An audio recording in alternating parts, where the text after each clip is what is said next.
Hey guys, welcome back to Harrison Hacks. Today I want to talk about three different of the mini systems, so to speak. As you all may know, the NES Classic has been discontinued by Nintendo, and I want to talk a little bit about that to start the video, and I will move on to the SNES Mini as well as the Sega Genesis Mini. Um, so regarding the NES Classic, it was hard to come by, and Nintendo didn't. They said they didn't make it to be a long-term product. Now, it's believed that they released it because they didn't have anything for the holiday season of 2016. I mean, the Wii U flopped, and obviously the Switch didn't come out until March of this year, so they needed some kind of filler. And they're saying, oh, there was more demand than they expected. And at this price point, I mean, I think it's 60 in the States and 80 in Canada. I mean, come on. Anybody who's anybody is going to buy one of these. I think that they're losing a lot of money. I get it. Maybe they feel like the virtual console on the Switch, yes, they'll make more money per game. Maybe that's their take on it. I don't know. Um, but I think they're losing just millions and millions of dollars in profit. I mean, they could re-release it again and say, okay, we're gonna re-release it, but the price has gone up, and do it. It's $80 in Canada. Man, I'd pay 100. I'd pay 99.99 for this. Just give me a longer controller cord, or maybe package in another controller. Give me two controllers. It costs them peanuts to make, and so I don't understand the reasoning behind it other than the virtual console stuff, or like I'll discuss later, the SNES Mini rumors. I'll discuss that very soon. So I don't know 100% exactly where Nintendo's head's at, or what they're thinking on discontinuing this product, but I know a lot of people are still out there on the hunt. Um, it's very, very hard to come by, and even more so now. The last of the shipments are apparently throughout April in North America.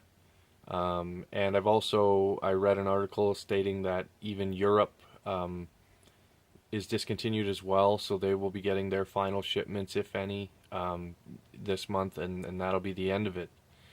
Um, what would be great if they were to re-release it, maybe fix the problem with the hacking. I mean, is that their issue? Because I don't see an issue with people hacking it. You're selling your product, and people are going to do what they want with it, regardless of what system it is. I mean, look at the Nintendo Wii.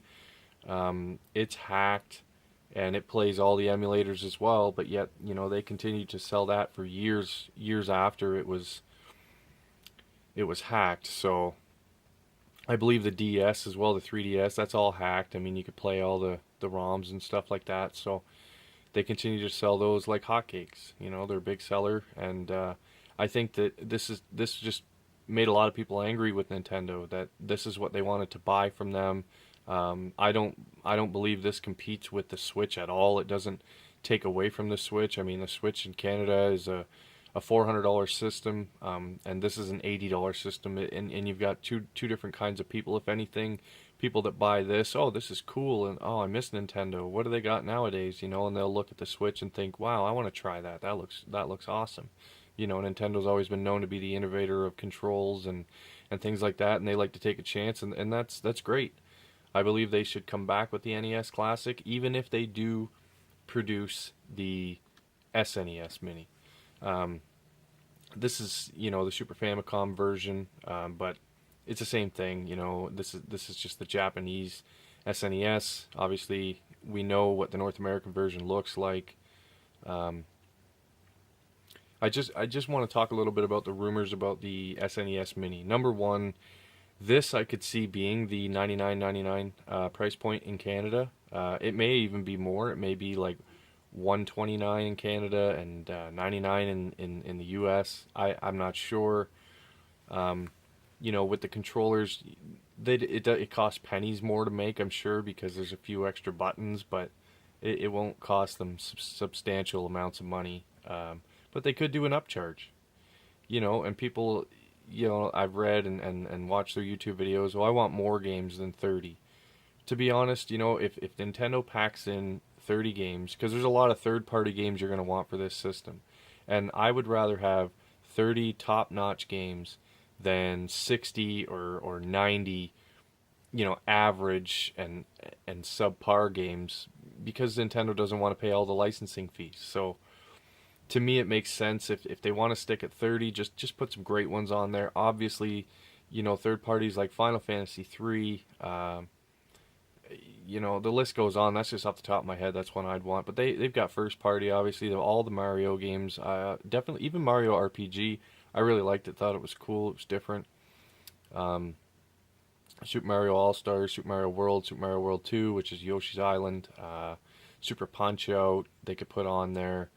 There's just so many, like Street Fighter 2 for the SNES. It's a great port of that game. So that's another one I would throw on there. But I'm not going to sit here and make a list. You guys would come up with your own of what you want. But I mean, it all comes down to licensing fees for Nintendo and how much profit can they make from these systems. It's just a rumor for now for this. Nintendo has not officially made the announcement. It was just a rumor from sources close to Nintendo. So don't get your hopes up just yet. I mean, I kind of already have, because this would be amazing. I have my NES Classic, and it's awesome. It's great. Now to have an SNES Classic, I mean, even if it wasn't hackable, it doesn't matter to me, because emulators are everywhere. Raspberry Pis are a big thing.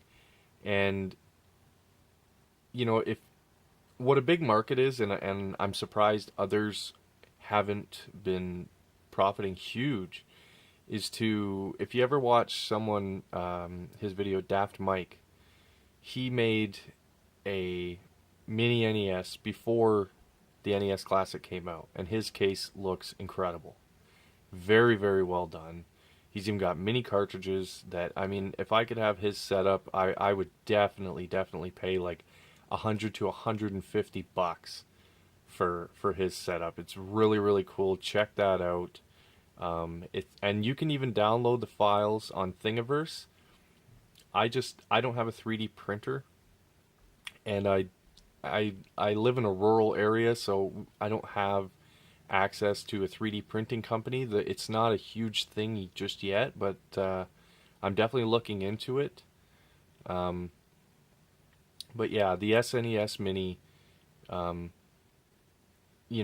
to a Raspberry Pi, I mean, this is a Nintendo product. It's top notch. It's going to be great quality. The NES Classic, even the packaging was great. The controller felt like the real deal. Very, very well constructed. I know it's small and light, but I mean, it's just a single board computer inside. There's not a whole lot of the internals, so, but definitely well made. And the Super Nintendo would be no less. Nintendo makes quality products. There's no question about that. They always have an issue with supply. They always seem to underestimate the demand. I don't know what their logic is or marketing strategy is for that, but definitely a Super Nintendo Classic Mini. I'm all over it, and I think a lot of people would be, because there's a lot of people, like me. I grew up with the regular Nintendo, and eventually, obviously, I moved on to the Super Nintendo, and there are just millions and millions and millions of people that would buy this product. So definitely something to look into. Finally, I want to talk about the Sega Genesis Classic game console, and this is a mini Sega Genesis. The difference was what they did is they kept AV composite with theirs, wireless controllers, and it also has the ability to play Sega Genesis cartridges as well. And it has 80 games built in. I believe only 30 to 40 of them are actually Sega games. The rest are like cheesy Flash games that they just should never have put on there, and just put like 30 or 40 games, of actual Sega Genesis games. I purchased one of these a few years ago at Bed Bath & Beyond, and I think I paid $29.99 or something like that. I thought it was a cool novelty, and I brought it home, and I noticed right away the controller. This is not made by Sega, it's licensed by Sega. The controllers are very cheesy, and the sensors, the IR sensors for the controllers, if you're off just by a hair, you know, out of the way, then it won't function properly. The buttons feel like crap. The D-pad sucks. There is the ports in the front. You can plug in your official Sega Genesis controllers, which is a good option.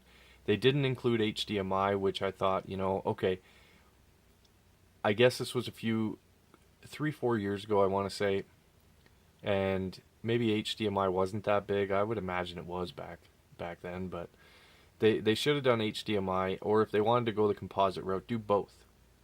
But I mean, for cost-cutting measures, I understand. But they really cheesed out with this.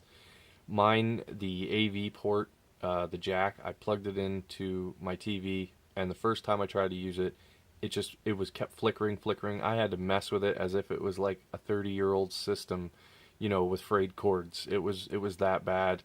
And once I finally got it to work, I actually put a book over the cord because it had to be kind of pushed down so that it would not flicker on my TV. But the controllers then were the issue for me, and I returned it. I took it back to Bed Bath & Beyond. You know, I was going to hang on to it just because, you know, it would have been a nice display piece, but it just doesn't even look like the Sega Genesis. It looks, you know, like a cheesy Raspberry Pi case that says Sega on it with a couple of knockoff AliExpress controllers, you know, and you're off and running. It was just, it's a piece of crap.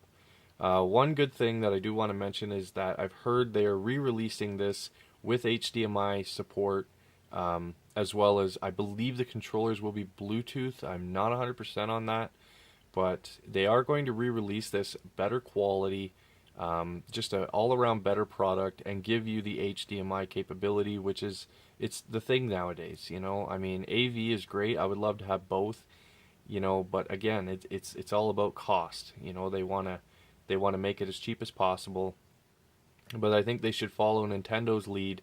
You know, the packaging that I had on mine was also very, you know, low grade. If they could get better packaging, just a really, you know, I believe the new one is going to be modeled after the Sega Genesis Model 1, which has always been my favorite.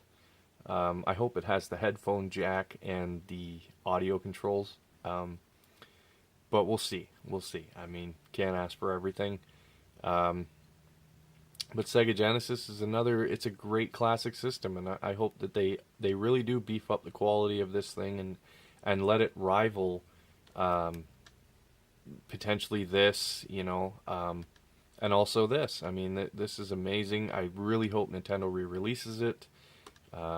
This here, I really want this. I mean, really want one of these, and I'm sure there's a lot of people out there that feel the same way.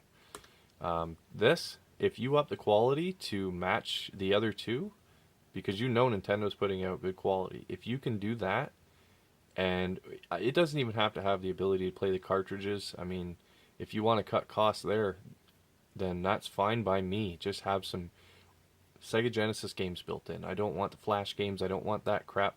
Give me a better controller, a nice feeling controller. They don't even have to be wireless. They don't. Give me the old school feel. Just give me a quality product. So, again, guys, I appreciate you watching. Please like and subscribe, and have a good day.